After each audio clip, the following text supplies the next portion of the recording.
I've lived through a great deal of history. This is in a short span of years. I feel excited about it. It never dies in my heart. I think of it often. The most dramatic history in my era, in my time, was World War II. It is now possible for the first time to do a series of programs which have fidelity, authenticity, and high drama. We do not need anything spurious. Effects, phony shots, dramatics.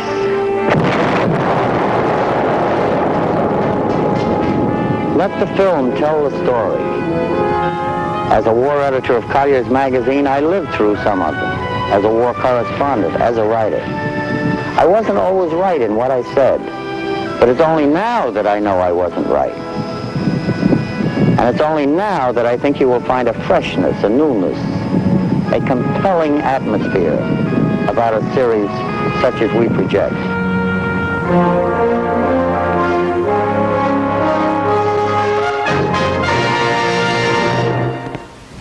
I'm Jim Bishop. I write historical books. Once I was a war editor. The facts available then were mostly concerning our side.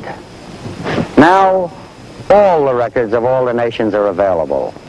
The pieces are falling into place.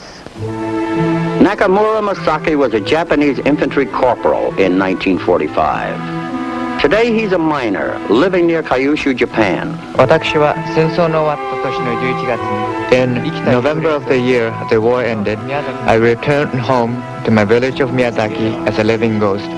The notice that I was killed in action was sent out, and my funeral was over by the time I returned. My name had been inscribed on this memorial to the dead. Calvin Inman, one-time Carlson Raider, was a sergeant in the 5th Marine Division in 1945. Today a precision machinist, he lives with his family in Los Angeles. I feel very lucky that my life was spared because some of the boys weren't so lucky that lived a lot better life than I lived. But I was one of the chosen few. At Iwo Jima, Masaki and Inman met in battle. One Japanese, one American, relived that moment in history for us today.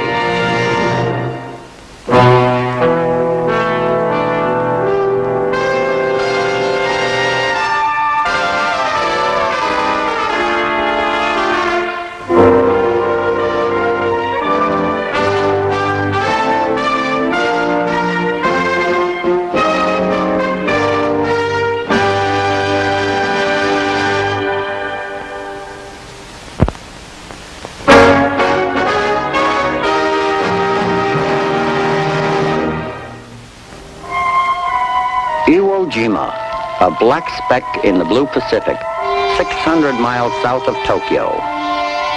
Only 2.5 miles wide, 4 miles long. It's an ugly island of volcanic rock and sand spewed up from the bottom of the ocean. Iwo is halfway between the American-held bases in the Marianas and the Japanese home islands. Here would be an ideal emergency landing strip for the crippled B-29s coming back from the Japanese fire raids.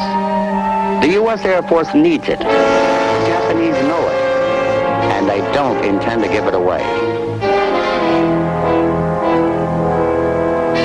To command the island's defense, the Japanese High Command picks one of their toughest, Lieutenant General Tadamichi Kurabayashi. In June 1944, he goes to Iwo to save the island or die there. In the next 3 months, he moves in guns, tanks, and troops, doubles the size of the garrison, does his best to render the island impregnable. Men arrive at the rate of 500 a day. By October, 21,000 troops are on the island. One of those troops is 35-year-old Corporal Nakamura Masaki. A veteran of the Manchurian campaign, Masaki is recalled to active duty from his job at the Mitsubishi Mining Company. 私は班長です。I am a squad leader. We are told that Iwo Jima is in danger. We have been sent here to help. We are ordered to dig. The earth is hot. I choke on the sulfur fumes. We can only work for 3 hours. Then we must rest for 3. Here at Iwo Jima, Kurabayashi's defense will be unique. There will be no banzai charges, no frenzied counterattacks at the beachheads. A static defense with everybody dug in to stay. He divides the island into separate defensive sectors, rings each one with guns, mortars, landmines, and bunkers 5 feet thick. Underground, as this diagram shows, the island is a honeycomb of rock and cement. 5 levels of tunnels, most 30 feet below ground, connect the entire complex. When the attack comes, any advance will be made over dead Japanese bodies. The code name he gives his defense, desperation.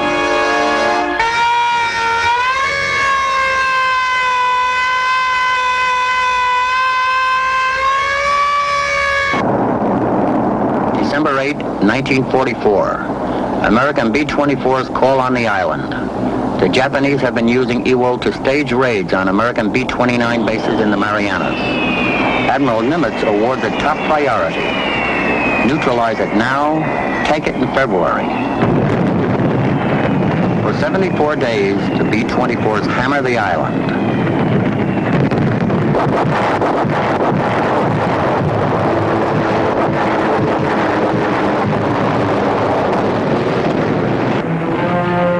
The air raids go on and on, day after day. Will it ever stop? Few of the deeply entrenched positions on the island are seriously damaged, but the island's anti-aircraft gunners have a deadly reputation, and their fire takes a heavy toll in bombers. February 12, 1945. 485 ships are about to begin Operation Detachment, the invasion of Iwo Jima. A vast armada forms near the Marianas and steams north to join the ships of Admiral Raymond A. Spruance's 5th Fleet, the most powerful naval force ever assembled under one flag. D-Day is set for February 19. Aboard are 75,000 assault troops, all Marines. Their commander, veteran Marine General Holland M. Smith. 3 Marine divisions make up the assault force. 4th and 5th divisions to go in on D-Day. The 3rd to be held in reserve offshore. Under the slope of Mount Suribachi, Sergeant Calvin Inman will go into Green Beach. A veteran of 4 Pacific Island assaults, Inman will land with the 5th Division on D-Day. They tell us the island is shaped like a pork chop. It'll be hot, rocky, and dry, and we're to take this island in 72 hours. From the beginning, the fleet's movement is no secret. Japanese spotter planes pick it up early, and submarines track it every foot of the way.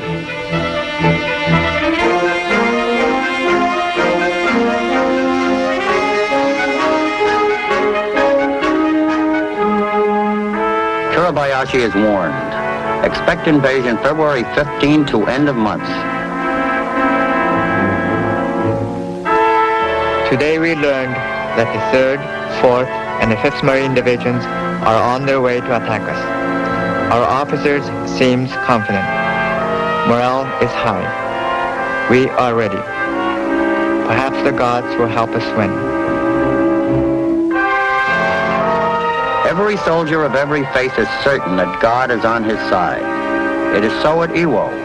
It has always been this way. 0600, February 16.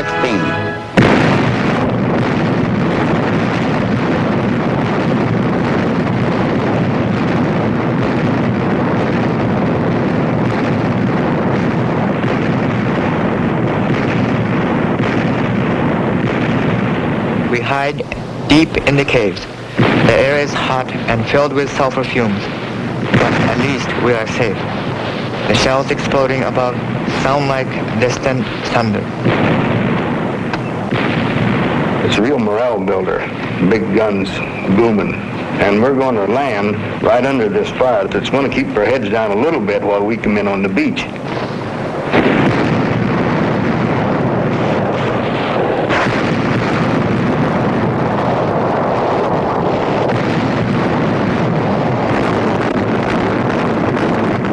dawn of D-Day, Monday, February 19, 1945. Over the side. Remember, when you get in the boats, keep your head down. All right, boys, let's go. And everybody gets down in the boat. You see that their chin strap and their steel helmets fastened and their rifles loaded. Everything's ready to go. American intelligence estimates that there are 13,000 Japanese dug in on Iwo. The Marines will be facing over 22,000. 3 miles offshore, the landing craft circle, waiting to assemble, waiting for that signal that begins the long run into another unfriendly beach. There's a feeling that a man has when he goes into battle that he knows when his time is up. But I always had this feeling that they're not going to get me. The time draws near. If I must die, I shall die with honor.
Expect a shattered island, a demoralized defense.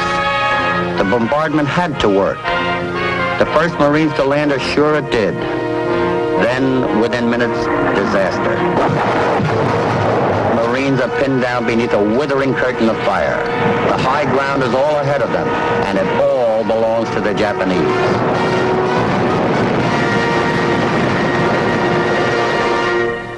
They fill the beaches. We fire and fire at them, but they keep landing.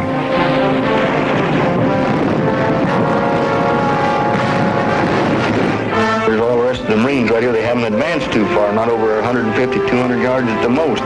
We're right behind them. We can't go any farther. So I get my men in a big shell hole, settle down until I get some word what we're going to do. Commanding the beachheads at Iwo Jima, Mount Suribachi, a volcano extinct for years. But on D-Day, a new deadly fire pours from its slopes onto the island's open beaches. For the Marines who land at Iwo Jima, it's like Omaha Beach all over again. Steep ground up front, pinned down by a hail of gunfire, increasing in volume and accuracy. The beach is in turmoil. It is so glutted with wrecked equipment and sunken landing craft that the boats are running out of places to land. 30,000 Marines are ashore, but casualties mount alarmingly. More than 2,000 by the end of the day. More than 500 dead. Predictions that the island would fall in 72 hours now sound like sheer fantasy.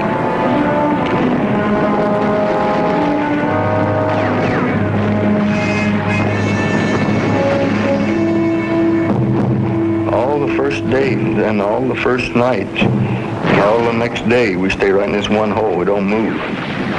Because you don't dare move. The artillery fire, the mortar fire, and the rifle fire. You just can't believe what's going on above you.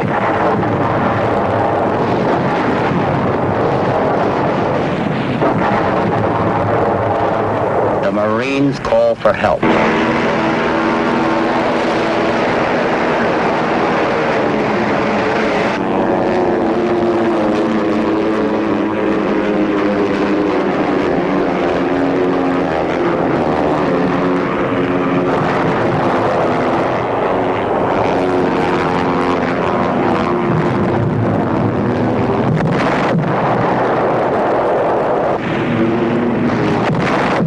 The island is surrounded by the enemy warships. The sky is filled with enemy planes. We are only 600 miles from the homeland. Where are our planes?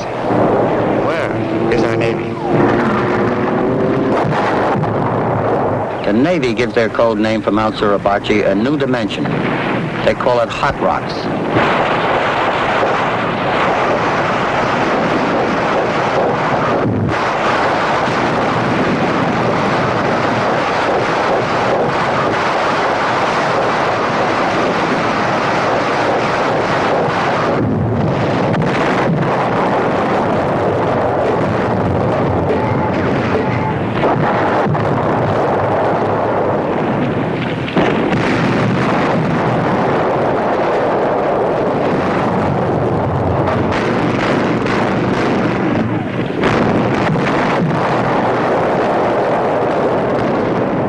D+1. Take Mount Suribachi. After constant pounding of the embedded fortifications, the Marines move off the beach.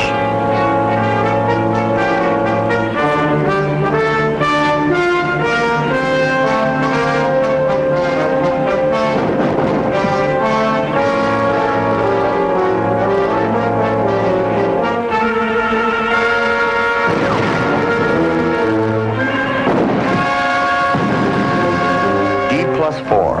A small patrol of U.S. Marines moves toward the summit.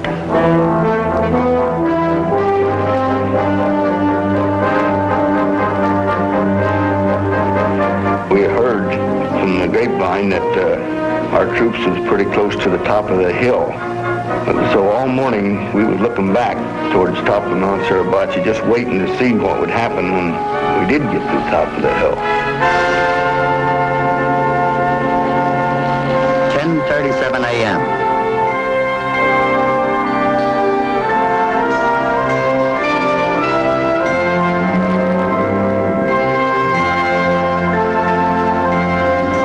It really makes you just swell with pride to see American flag, especially on the highest point of the mountain, where you know then from now on that we're going to be looking down their throats instead of them looking down ours. The capture of Mount Suribachi is not a decisive victory. The main Japanese force remains intact. The Americans have the bony part of the pork chop. The Japanese in the north still have the meat. Sunday, D+6, a time for God. Somehow, with machine guns and mortars thinning out the ranks, God seems more real than he did a week ago.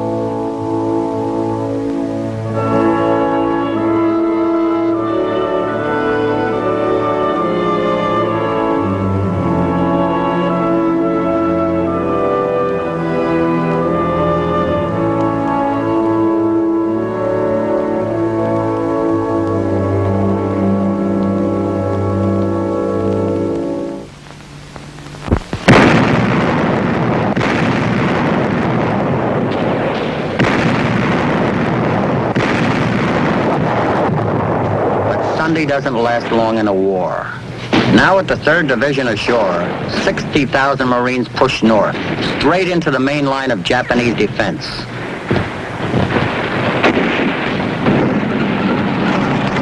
It's not a battle of dramatic charges, of sudden decisive victories, only a stubborn, grinding advance. A battle fought in inches and feet, and the Japanese meet it on those terms.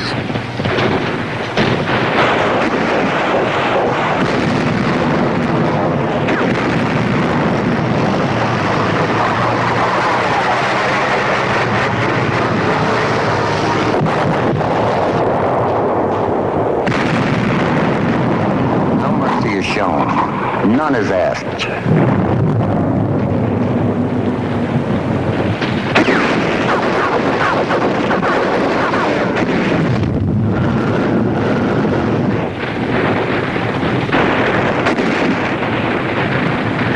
We're trying to take Hill 362, and I look up out the side of my eyes, and I see this big, huge object in the sky, B-29, landing, crippled, couldn't make it back to Saipan, and this gives us something that we see now why we were fighting.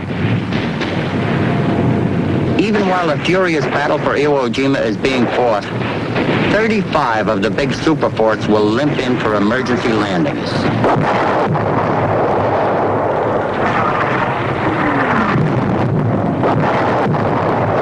They were behind us. They'd come out of a cave. But all we get is a handful of grenades coming out. They lob some grenades out. We have a demolition squad right there. We just holler for the flamethrower to come over.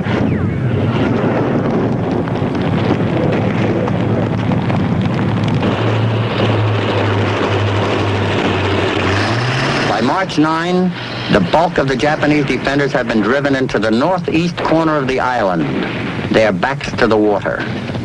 In one area alone, 500 by 1,000 yards, the Japanese have 300 pillboxes, gun emplacements, booby traps. Maneuvering is almost impossible.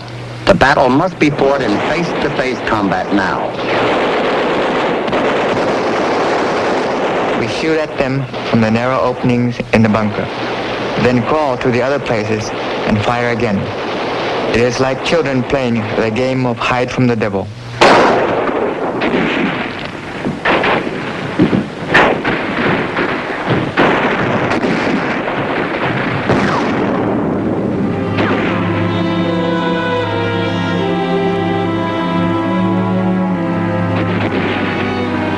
It gives you a real insecure feeling to see Marines right beside you. They're getting shot, shrapnel hitting them. You wonder why nothing's hit me yet.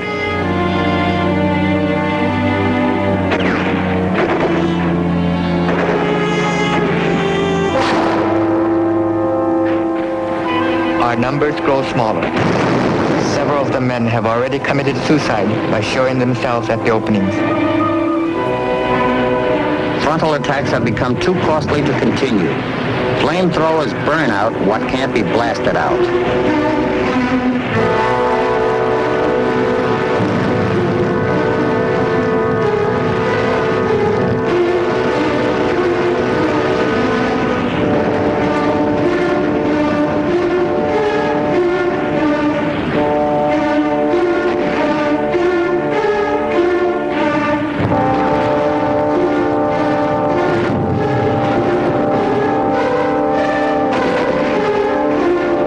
March 21, 1945. General Suribachi radios Japanese troops on a nearby island. We have not eaten or drunk for 5 days, but our fighting spirit is still high. We are going to fight bravely to the end. 3 days later, his final words. To all officers and men, goodbye. I am hit by a machine gun bullet. The stomach seems torn to pieces. The pain is unbearable. I have only to wait for the god of death.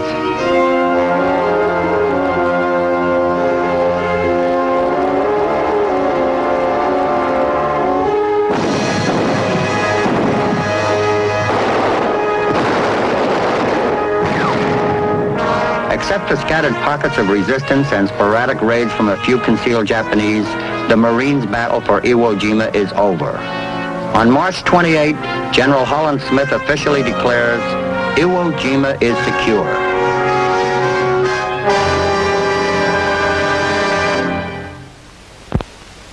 Corporal Nakamura Masaki lay wounded for 8 days before he was picked up and moved aboard an American hospital ship. Given fine care, his wounds healed during the next 2 months.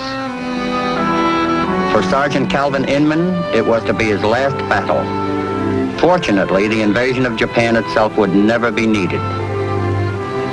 The Americans needed an airstrip, the Japanese needed time. Both got what they needed, but 27,000 lives bought it. the most densely populated battleground became the most densely populated cemetery. Of the men who fought and died at Iwo Jima, Admiral Chester Nimitz said it best: uncommon valor was a common virtue.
My feeling is that war should not be fought.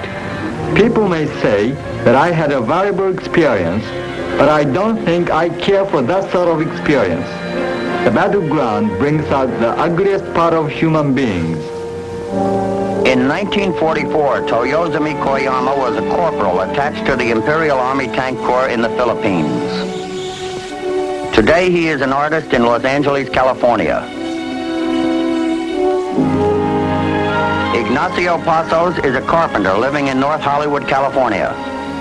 In 1944, he too fought in the Philippines as a sergeant in the United States Army 1st Cavalry Division. When I was up for discharge, they told me they'd give me a good grade if I stayed in the Army. But I told them, I've had it. I was lucky enough to come back with 2 arms and 2 legs, and I just wanted out. In the final battle for the Philippines, the lives of Toyotomi Koyama and Ignacio Pasos came together for a brief moment. 2 fighting men, 1 Japanese, 1 American, relive that moment in history.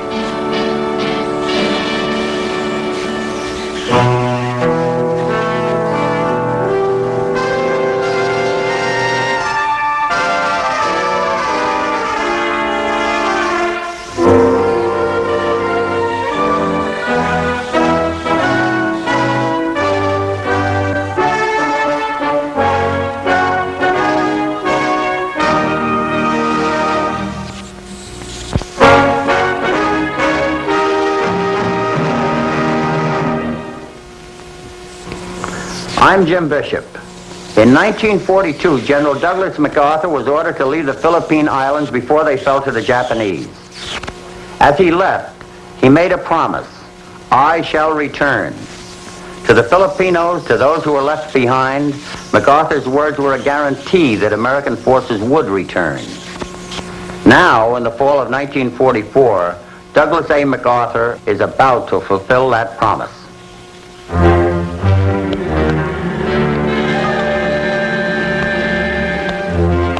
For more than 2 years, the Japanese have held the Philippine Islands. By the end of summer, the American drive across the Pacific has cracked through their outer defenses and is heading toward the Philippines.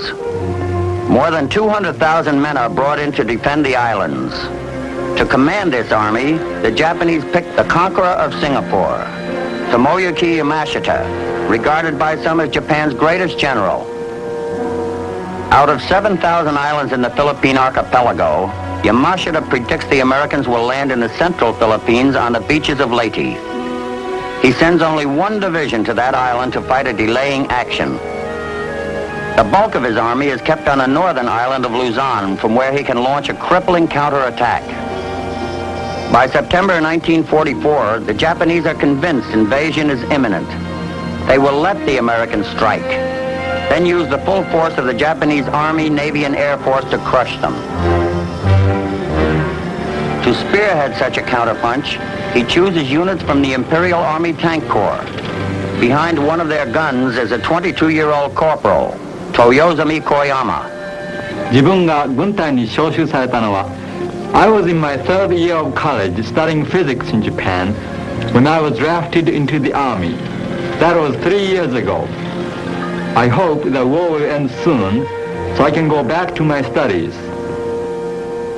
Since the Philippine people speak Spanish, we are told to call them amigo to show them we are all friends. On the outside, they are very courteous to us, but there is bad feeling underneath, and it is growing worse.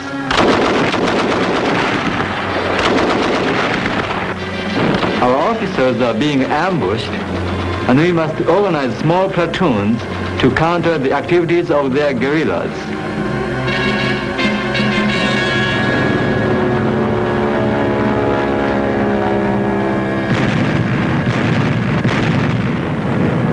Swarms of American planes fly overhead. They attack our ships in Manila Bay near Bataan. They bomb our planes at Clark Airfield. Up to now, I had hopes of returning to Japan. Now, my hopes are gone. October 15th, the U.S. 7th Fleet and transports head for the Philippines. Over 700 ships. Aboard are more than 200,000 men of the U.S. 6th Army, veterans of Guadalcanal, New Georgia, Bougainville, and New Guinea. Under the command of General Douglas MacArthur, they must deliver the 1-2 punch to liberate the Philippines. First, Leyte, then Luzon. 16 waves of assault troops are to go ashore. The men of the 1st Cavalry Division will head for a mile-long stretch of sand called Beach White. With them is a sergeant from Phoenix, Arizona, 23-year-old Ignacio Pasos. When we were back at Fort Bliss, Texas, my outfit, the 1st Cavalry, never expected to go across. We were mounted troops. We rode horses all the time, and we figured they ain't got no use for mounted. All of a sudden, they tell us, "You've got 7 days to get your affairs in order." The horses disappeared quick enough. They left us the name Cavalry, but we're an infantry outfit now. We figured the Marines would go into the Philippines and take all the glory like they did at Guadalcanal, and we'd get stuck with our usual job, spending months in the stinking jungle mopping up. But this is going to be an all-Army show for a change. The convoy heads for the bombardment area, but a network of mines blocks the entrance to Leyte Gulf. Minesweepers and demolition teams are called up to clear the way.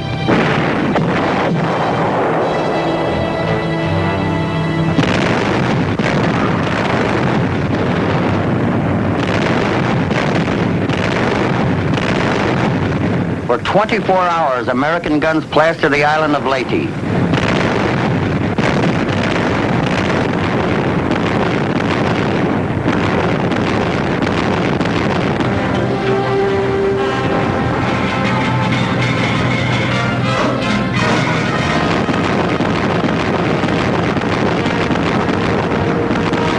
At the dawn of A-Day, the bombardment is turned on full force while the Army gets set to go ashore.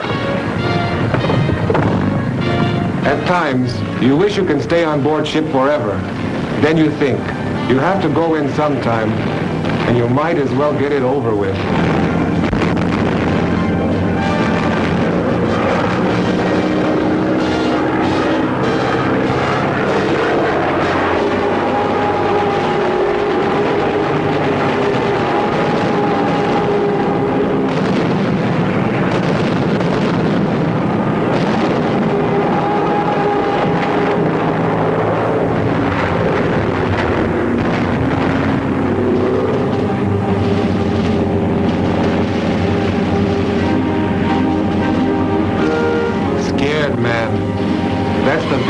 When you're going in, you want to get someplace where you can dig in and protect yourself. Out here in a boat, if someone starts shooting at you, where are you going to go? Then the steel door drops down, and you're afraid there's a machine gun waiting to get you. A Navy boatmate tells me that every time he lowers that ramp, he feels like he's sending more men in to be killed. I bet right now, a lot of guys must be thinking, if MacArthur says, "I shall return," why do we have to go with him?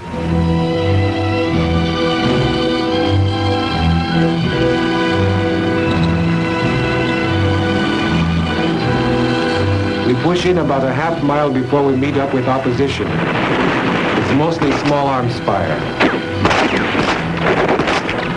Then we run into a couple of pillboxes. They're so camouflaged and built in, you have to practically walk over them before you can find them.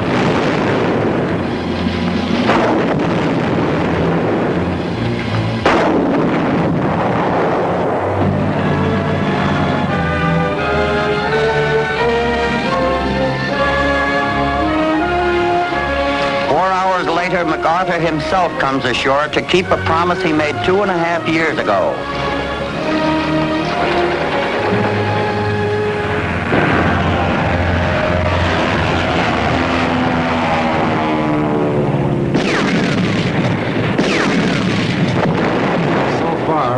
We're way ahead of our schedule. We captured some tin buildings on Tacloban airstrip. They're supposed to contain some kind of instruments that intelligence wants intact. Turns out they're full of whiskey and sake. Intelligence wants that intact too. Within 24 hours, American troops capture Leyte's capital city, Tacloban. Its airport can now be used to blast the anchor on the Philippine chain, Luzon.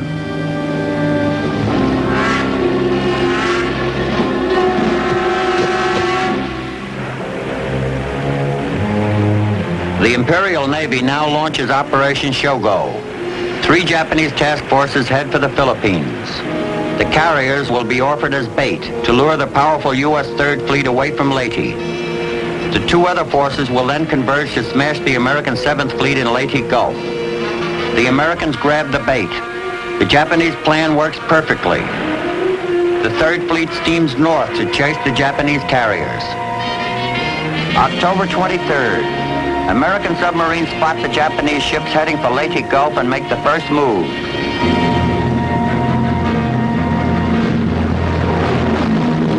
The Japanese cannot match the high speed.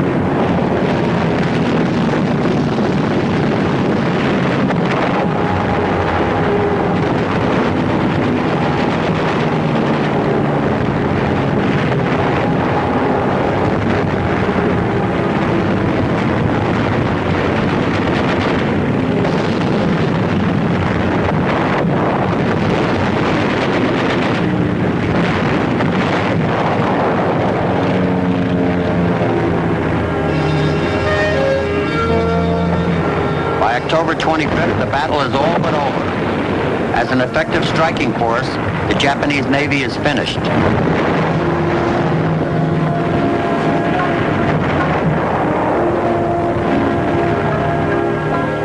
On the main island of Luzon, Yamashita feels it is pointless to make a stand in the capital city, Manila. Its civilian population is too great. Its buildings too inflammable. Its flat land would require too many troops to defend it. We are sent to San Miguel on the Central Plains, just north of Manila. If the Americans land on Luzon, we will be in a central position to attack. Being just soldiers and not officers, we cannot grasp the whole situation of the war, but we can feel that danger is approaching. Yamashita leads his army to the hills. He has a force half the size of MacArthur's. The Japanese dig in and wait. The Americans must come to them. But the Japanese Navy, under different orders, has no intention of pulling out of Manila. Instead, they cram 16,000 troops into an area of 14 square miles. Their plan of action, a fight to the last man. They turn the streets of the city into a deadly obstacle course. Mines, depth charges, even airplane bombs are placed in the path of the expected attack. Every house and every building is transformed into a small arsenal. As one soldier puts it, if the Americans manage to get to Manila, they'll have to take it one room at a time.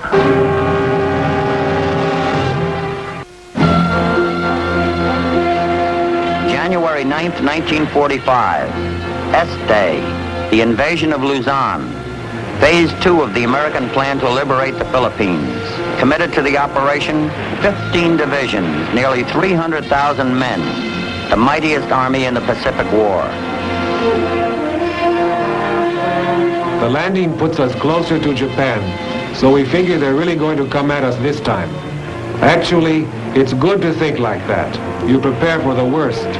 Then whatever happens, it doesn't seem so bad after all. There is little opposition from the Japanese. The 6th Army surges forward. They are to drive south down the Central Plains to Manila. When we meet them on the ridges, they're all dug in. They're not firing at us at all. They don't want to give their positions away. They just wait until they can get a good shot at us. Then they open up.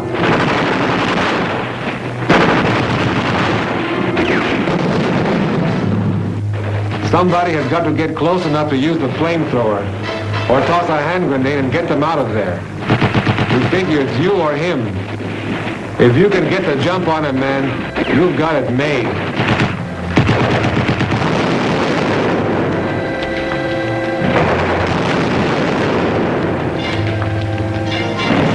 They say the Japanese fight for their emperor, the English for their king, and the Americans fight for souvenirs. I guess it's true. Right after things are over, we go out and see what we can find. Everybody has to have some kind of souvenir to prove that we were really here. For 2 weeks, bitter fighting delays the American push to the south. But by the end of January, 6th Army's rear is secure. The green light is on for the drive to Manila. The Filipino guerrillas come down from the hills and give us information about the Japanese, where they're at, how many, are they worth going after. Some of the guerrillas help us out quite a bit. Others are just trying to cash in on the glory. We follow the assault troops through the villages, and on all the buildings, wherever there's a little space on the wall, some guy draws a picture and writes, "Kilroy was here." That way, we know our boys have already passed through and cleaned the place out.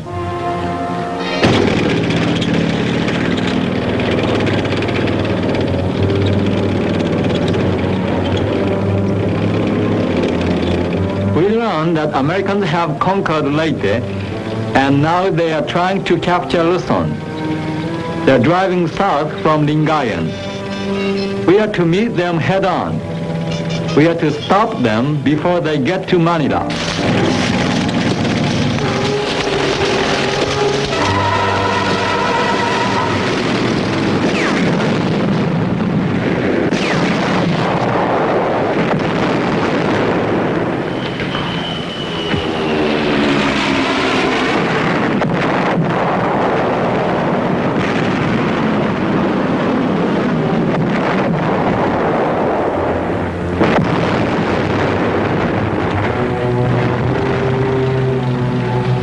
We are being pushed back by enemy planes. We call for our planes to help us, but they do not come. Our Air Force has run out on us.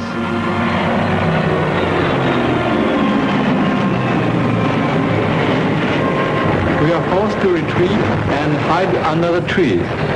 I take the machine gun off the tank and move away from it. A minute later, I see my tank blow up. Escaping is all we can do. They chase us all the way into the mountains.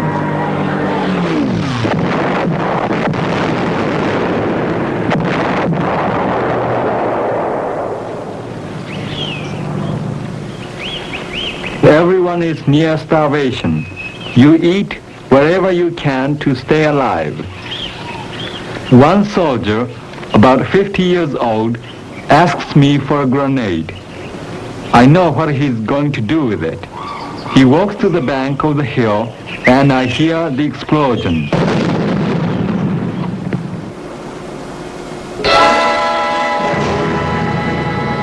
Many die from hunger and sickness. There are mountainous piles of Japanese corpses. There were 285 men in my company. Only 20 are left. In my platoon, only 2 of us are still alive.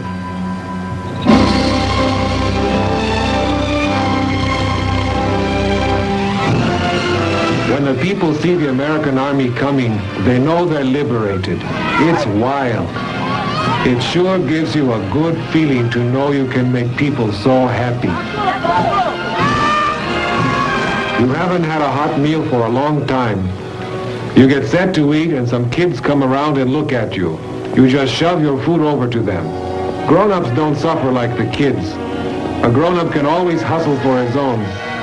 But what can a kid do?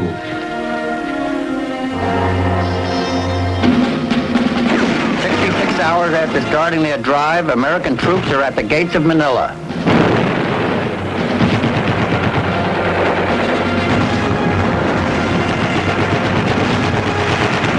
One of the places that has to be cleaned out is the ballpark. They're hiding at the far end of the stadium, under the bleachers and seats and everything, shooting across to our side. Some ball game.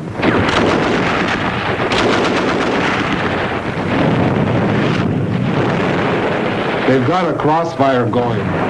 One machine gun on one side of the street and another machine gun on the other side. They protect each other. And you're dead if you're caught in the middle.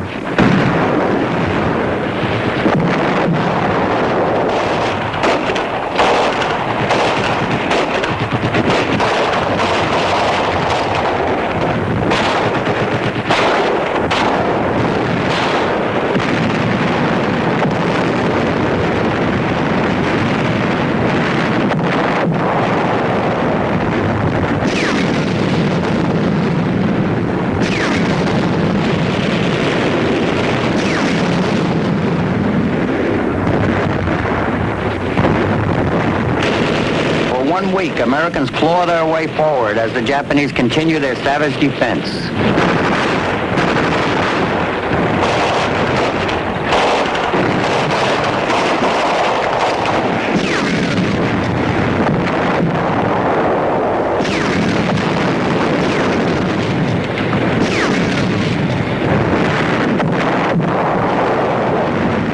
February 15th. Lacking proper communications, General Yamashita learns only now of the battle raging in Manila. He orders Admiral Suribachi to pull all troops out at once. It is too late. The Americans have surrounded the city. The Japanese are being squeezed from every direction. All withdrawal routes are cut off. Escape is impossible. But surrender, says Suribachi, is out of the question.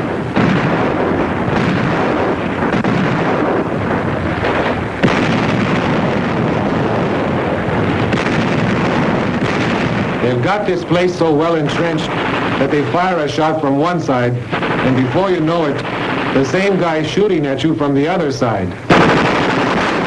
They crawl through these concealed tunnels. They're diehards.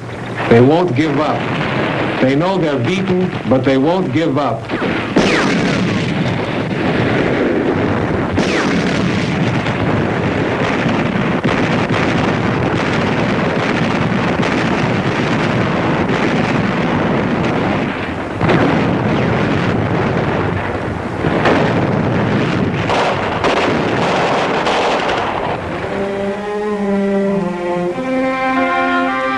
March 3rd, organized resistance comes to an end. On its day of liberation, the city of Manila, the Pearl of the Orient, is a massive graveyard. 1,000 Americans, 16,000 Japanese, 100,000 civilians.